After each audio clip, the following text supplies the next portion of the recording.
The focus of this video is One Piece chapter 801, A Simpler Time. I think it's epic and makes so much more sense that at the start of this chapter, we have our boy Rob Lucci. This was his reintroduction into the story and find out that Rob Lucci is a part of CP0. He got a promotion and he was there in Dressrosa. Rob Lucci was back. Fast forward over 200 chapters later and Rob Lucci is done? Okay. The Rob Lucci cover story is something that I've referenced before. I promise I will make a video highlighting everything Rob Lucci went through. But Rob Lucci was hunted after he lost to the Straw Hats. And guess what's happening in chapter 1075? He's being hunted after he lost to the Straw Hats, guys. The story of Rob Lucci is a tragedy, okay? It is Shakespearean almost. But we'll get back to Rob Lucci in a second because some fans are actually mad, pissed even, that there is a possibility that Luffy and Zoro will join forces with Rob Lucci and Kaku. Nani? Disgusted face. Either way, chapter 801, Simpler Times, post Dressrosa, but one of the more referenced chapters because of our epic superhero. It's crazy calling Doflamingo a superhero because he is a villain. Like from every sense of the word, that's what Doflamingo is. But the Throne Wars speech. It's funny because also in this chapter, we still like Jack. Okay, I still like Jack, but for whatever reason, everyone is turned on Jack. Why don't people like Jack? Also, why don't people like the subscribe button, all right? Now is the time to hit it. Look down, make sure you subscribe. You watch a few videos. Haven't realized you're not subscribed. Now's the time to do so. But either way, in this chapter, we get the Throne War speech, probably the best speech in the series. At worst, top 3. I really enjoyed Luffy's speech in Udon. It was game changing. We can't forget about Whitebeard's as well. Maybe at some point we got to talk about the best speeches in One Piece. Real quick, put your favorite speeches in One Piece down below. Does Shanks's comments about the war ending, does that count as a speech? I don't know. How long does a speech have to be? What are the limitations? What are the requirements? Tangent, let's get back to it. So the Throne War speech, a speech of epic proportions because it is of course prophetic to say the least, but why I'm referencing it now is because of things Doflamingo said again. Doflamingo of course said that he held the reins to everyone, blah, blah, blah. But along with Doflamingo saying, hey, a lot of people are jockeying for position at this point and you guys should be really scared. He confirms that the people of D who hold the initial D, that they've been lost to history almost, that they smoldered away beneath the currents of history, meaning the world government has been doing everything in their power to have you forget about the D clan, and they will show themselves again. Where? Who the hell knows? But he says, who will aid whom? Who will betray whom? Tell those celestial dragons in Mary Joa, you will be dragged from your lofty perch. Doflamingo, of course, again, I've mentioned this before. We had a whole video talking about how Doflamingo called it. He continues to call it. In the recent chapter 1075, we have the most unlikely of scenarios happening. Of course, who will betray whom speaks volumes to the Egghead arc because we don't know who is betraying whom. The story is at this point feels like a murder mystery, okay? We have to put on our detective glasses and hat, Sherlock Holmes-esque, and go in and figure out who is the traitor because here's the thing, there's so many loose ends. First off, Stella Body is missing. Secondly, Vegapunk did put in a call for someone to help him that lived or has been hidden for so long. A lot of people are saying it's obviously Stussy, but knowing how Oda is, these double whammies happen all the time where he makes something that seems very obvious, then it's like, wait, no, that wasn't it. It could be someone else on the island. The Seraphim, who is controlling them? Yes, you guys did remind me that if you're on the same level, if you make an order, no one of the same level can change it. So at this point, knowing all that we know, either someone kidnapped the Stella Body and forced him to make an order, or the Gorosei are already on the island, as I've been talking about. Again, there will be a full murder mystery type video where we go in and try to look at all the evidence and try to rule people out based on where they are and what they've said. Either way, who will betray whom, who will aid whom? This is the craziest thing Doflamingo could have said because we have no idea the possibilities of people teaming up. We already have it with Stussy, who we saw in Whole Cake Island, who was a member of the underworld, who we thought was a CP0 agent, who probably will be sailing with the Straw Hats, probably because I think she could actually die here, who is a clone of Miss Bucking, a former member of the Rocks Pirates, who for whatever reason Weevil allied with Whitebeard's people to save them. So technically he's working with Marco now. I don't know where this is going. Well, one thing's for certain, the Celestial Dragons, you guys are gonna fall. And now based on what Doflamingo is saying, who will aid whom, who will betray whom against Stussy working with us, Weevil sacrificing himself for Whitebeard's island, and now Rob Lucci and Kaku working with Zoro and Luffy, they were specifically told to wipe out CP0. They were attacking the CP0 agents. I think it's done. The only people who would give the order to wipe out the CP0 agents, it has to come from the Gorosei.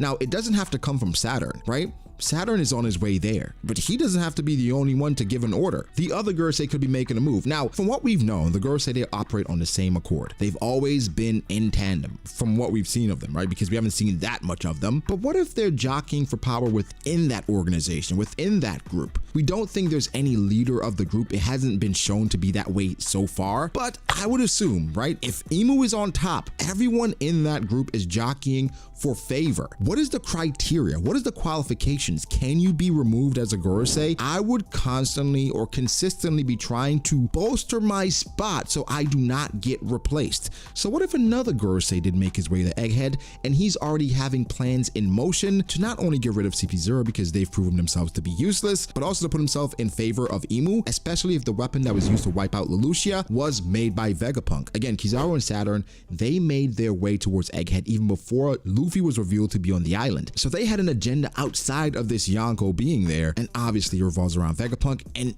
of course the Seraphim. Lilith is scaring me because Lilith is saying, hey, we created these people to be the strongest in existence. We have no chance. And I'm like, okay, you said that already, but do we really understand how strong these things are? Guys, the Seraphim can't be wiped out here, okay? They cannot lose. And something I want to point out as well, right, for the Seraphim. We have Luffy and Zoro, Rob, Lucci, and Kaku, and they have S-Bear and S-Hawk. We haven't seen S-Hawk's ability yet. If S-Hawk pulls out Fuji towards gravity, I swear to goodness. But we have those two. Do you guys think Big Mom and Katakuri couldn't take them out? Do you guys think Kaido and King couldn't take them out? Do you think Shanks and Ben Beckman could not take out these two? Even with the fact that Rob, Lucci, and Kaku are there. Could Kaido and King protect Kaku and Rob Lucci from S-Hawk and S-Bear? Because personally, I don't think Luffy and Zoro need help. I think this is a plot thing, just like I mentioned Luffy versus Rob Lucci, a plot thing so that Vegapunk could see Gear 5. This is a plot thing as well because there's no way you're trying to tell me the Seraphim can compete with Yonko? Again, S-Hawk, I expect him to be a bit different because the person he's based off of, he's a bit different, okay? Mihawk is a bit different. Whatever you guys want to use to qualify him, whatever you guys say about him, clearly he's a bit different. He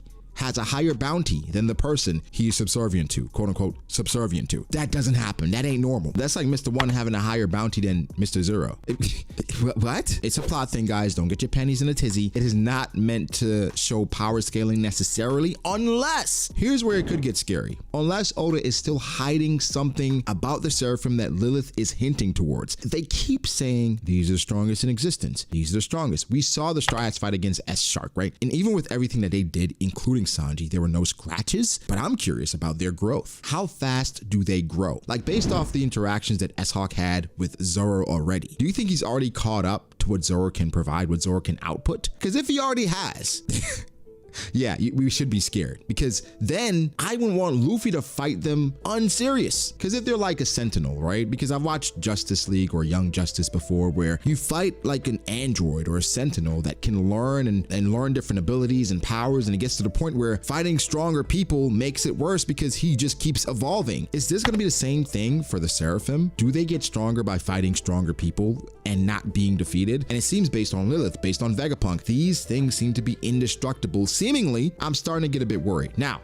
to Rob Lucci and Luffy teaming up, people are thinking back to the emotions from Enies Lobby and how satisfying it was for Rob Lucci to just see every single punch create these dents, his face in just sheer agony from every single blow. Guys, as a fan, I was thrilled. Typically in shows and movies, I root for a good antagonist because normally, that's what makes the show. That's what makes the movie. That's what you remember, a good antagonist. Think of your favorite movies. Sometimes they can be supplemented by other things, but that's why we love Infinity War and Endgame so much, because Thanos was cool, right? And speaking of, Ant-Man and the Wasp is coming out soon, and I can't wait to watch it, right? I'm hearing great things about Kang. Either way, tangent. What I want to say is people don't like Rob Lucci. They don't. I agree, Rob Lucci's not necessarily endearing. He was cool before he lost, but people aren't as cool after they lose because that veil of invincibility is gone. Okay, so once you lost, what are your attributes that we have to fall back on? For Rob Lucci, there wasn't much. He was a stone cold killer. He used the world government to carry out some of his dastardly deeds and wants. Now you've lost twice badly the second time. What's there to like?